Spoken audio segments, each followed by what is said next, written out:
अस्सलामुअलैकुम। मोहम्मद अज़हर सिद्दीक अपने प्रोग्राम में एस व्यूज़ के साथ हाज़िर खिदमत है। 22 मई 2023 जुमेरात का दिन है।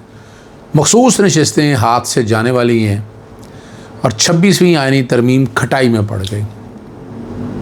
और यहाँ देखिए आपको बाहर निकलना है।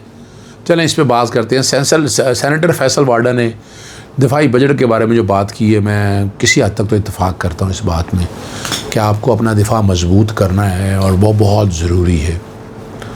बाकी इस्टेब्लिशमेंट के उस किरदार पर मैं इत्तेफाक ही नहीं करता। 190 मिलियन पाउंड की इसकी समात क्या मुकर्रर हो गई है, ठीक है ना। और क्या होना क्या, राना सनाउल्लाह और इस्टेब्लिशमेंट के बारे में जो अल्फाज कहे हैं वो बाकी अपनी जमात भी सीख ले उससे क्या कहते हैं। वो चेयरमैन PTI फारग और 9 मई में आगे क्या कुछ होने लगा मुकदमा ने। सबसे पहले तो मखसूस नशिस्तों का 26वीं आईनी तरमीम का केस, बातें आ गई हैं। वो नई एक जुरिस्प्रूडेंस डेवलप होने लगी कि 13 मेंबर बेंच का फ़ैसला जो है वो 7 मेंबर भी कर सकता है, 5 मेंबर भी कर सकता है, वो तिया पांचा भी कर सकता है। आज बहरहाल लाइव स्ट्रीमिंग की इजाज़त दे दी है। 26वीं आईनी तरमीम खटाई में पड़ गया, वो नहीं सुनेंगे। हम इसका फ़ैसला करेंगे, हम इसका फ़ैसला करेंगे। यानी यहाँ अगर बाहर बात तो करें ना, बताएं तो सही ना। बाहर कोई बात ही नहीं करता आप में से आकर। मैंने तो सख्त बातें की हैं कल एक TV इंटरव्यू के दौरान डिजिटल मीडिया पे खबरें में। मैं तो खुल के बात करता रहता हूँ और मैंने करते रहना बात। मुझे क्या कोई शौक़ है, कोई सीटें लेनी है, कोई सेनेटर बनना है, कोई MNA बनना है, कोई ज़रूरत नहीं है ऐसा कुछ बनने की। हालात सीख करें सारे, भूल जाएं अभी सीटें सारी, बाहर निकलें, आकर एहतजाज करें। और साथ ही वो बेंच की कंपोजिशन पे जो एतराज़ था, इस पर देखते हैं फ़ैसला क्या आता है। मुख्तसर फ़ैसला सुना दी है और अपना काम जारी रखेंगे। 30 मई से पहले ये काम करना है और मखसूस नशिस्तें उनको देनी है जिनका हिस्सा नहीं है। और यूँ 27वीं आईनी तरमीम तैयार है। और 27वीं आईनी तरमीम इसलिए है कि कल किसी ना किसी को फ़ायदा तो देना है ना। ऐसे क्या फ़ायदा देना है, ज़रा ये भी समझिएगा, ये भी आपको समझने के लिए बड़ी आसानी रहेगी। हम जब कॉन्स्टिट्यूशन कोटे बनेंगी, 68 साल उम्र करें, जो मर्जी करें, तायाद चीफ जस्टिस रख दें, तो जिन्होंने फ़ायदे दिए हैं उनको तो एडवांटेज मिलना है ना। वो उनको एडवांटेज देने की तैयारियां चल रही हैं और बड़ी ज़ोरों शोर से तैयारी चल रही, बहुत ज़्यादा आई हुई है तैयारी। और वो तैयारी अपने उस अंजाम की तरफ रवां दवा है। जी बिल्कुल ऐसा ही है। और 26वीं आईनी तरमीम खटाई में, 27वीं आईनी तरमीम की तैयारी, अब उसे एक हाथ आगे जाएंगे।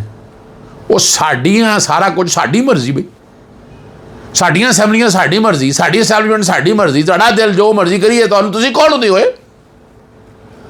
ये है आपके लिए, ये बताइए आवाम की औकात।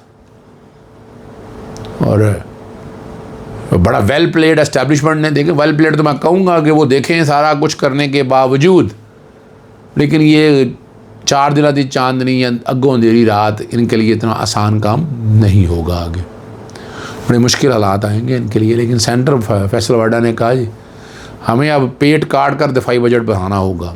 दिफाई बजट अब 3 गुना बढ़ेगा, डेवलपमेंट नहीं बल्कि अब दिफा की बात करना होगी। अरे यार मैं नहीं कह रहा, ये आप सुन लीजिएगा। हालिया 3 बजट की अगर बात की जाए तो 2022-23 का बजट 1500 अरब 30 अरब था उस, और इससे अगले साल 2024-23 से 1804 अरब का था।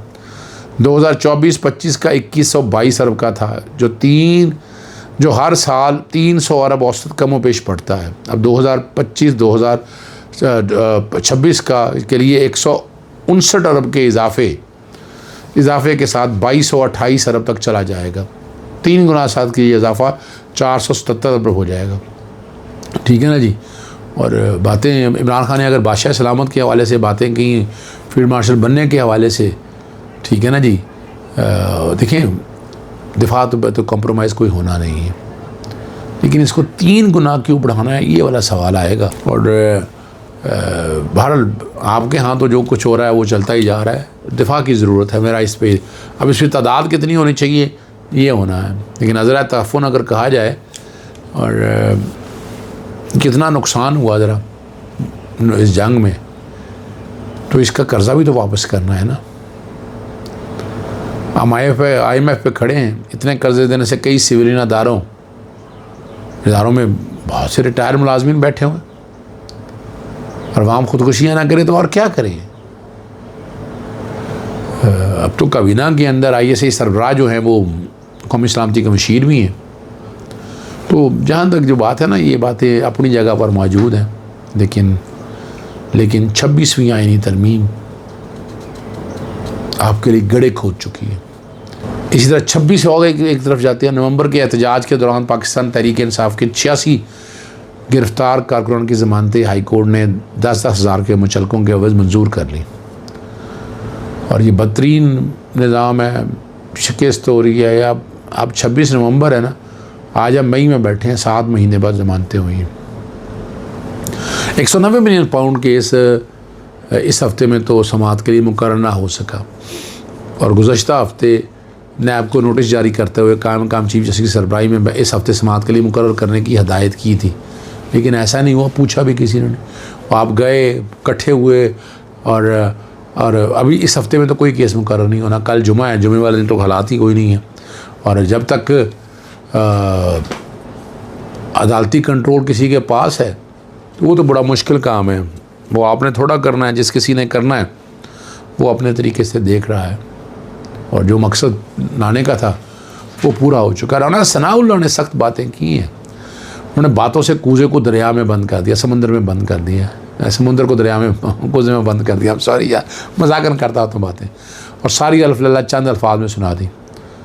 और राना सनाउल्लाह कभी कभी बहुत अहम और खरी और सच्ची बात भी बगैर लगी लिपटी कह देते हैं। उन्होंने कहा कि मोहसिन नकवी, फैसल वाडा और अनवारुल हक काकड़ एक ही ख़ानदान और कबीले से। आप वज़ीर ख़जाना औरंगज़ेब को उनका कज़न कह सकती हैं। मौजूदा दौर में ये 4 लोग जो है ना पूरी हुकूमत पर हावी हैं। जब अनवारुल हक काकड़ आए थे तो आपको याद है, कोई उर्दू उनके सामने दम नहीं मार सका। ये लहदा बाला जब अमरीका जाना होता था तो लाइन में खड़ा होना पड़ता था। वज़ीर ख़जाना बस मुल्क आए और वज़ीर बना दिया गया और इंतखाबात की ज़रूरत ही नहीं बनी। जैसे इसी तरह मोहसिन नकवी बगैर इंतखाबात के एक से ज़्यादा उहदा रखते हैं और फैसल वाडा भी तारीख साज बातें करते रहते हैं और जो वो कहते हैं अगला रोज़ वही हो जाता है। अब हमारी सारी सियासत इनके गिरद यानी जो आवाज़ दे रहे हैं वो होते हैं ताले दहशतगर्दी की। अदालत ने सोशल मीडिया पर बम बनाने का तरीका सिखाने वाले मुजरिम को सज़ा सुना दी और जुर्माने की सज़ा साथ सुनाई है। 2.5 साल की कैद सुनाई है। हनानुल्लाह नाम है उनका। ट्रायल मुकम्मल हो गया हुआ था और FIA के मुताबिक गैर मुल्की इंस्टाग्राम अकाउंट से बम बनाने से मुतालिक मालूमात ले रहा था और FIA ने मामले की बारे में पाकिस्तानी हुकूमत को आगाह किया। पाकिस्तानी हुकूमत ने FIA, ये FBI की बात हो रही है, FBI ने, और FIA को आगाह किया, मुकम्मल छानबीन की। ट्रायल में 8 गवाह अदालत में पेश किए और इल्ज़ाम जो है वो प्रोसिक्यूशन ने साबित कर दिया इंस्टाग्राम के ऊपर। 2.5 साल की कैद और 50,000 रुपये जुर्माना हुआ।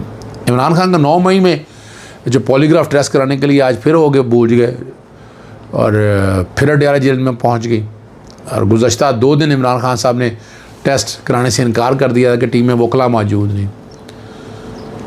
और भी हर जगह है। और ये प्रोसिक्यूटर जनरल आपको पता है केस में से गैर मौसर कह चुके हुए। भारत की जानिब से पाकिस्तानी हाई कमीशन के एक और अहलकार को नापसंदीदा करार देने और मुल्क छोड़ने का हुक्म देने पर पाकिस्तान ने भरपूर जवाब देते हुए भारतीय हाई कमीशन को एक अहलकार को नापसंदीदा शख्सियत करार देते हुए 24 घंटे के अंदर मुल्क छोड़ने की हदायत कर दी। तर्जुमान का कहना है कि भारतीय एहलकार के ऐसी सरगर्मियों में मुलव्वस पाया गया जो उसके सरकारी जो सफारती इस्तेहकाक है ना और अदाब के मुनाफी। और भारतीय नाज़िमुल अमूर को बता दिया गया, तलब किया गया वो कहता उनको वज़ारत ख़ारजा में।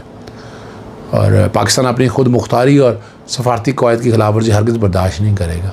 सहाफ़ी एक शराज हैं, अहमद अच्छे हैं, और उन्होंने कहा कि जुमा की रात अहम मीटिंग में इस्लामाबाद में पाकिस्तान तहरीक इंसाफ ने अलीमा खान के आने पर 3 दिन का धरना देने का फ़ैसला किया और सब ने हामी भर ली।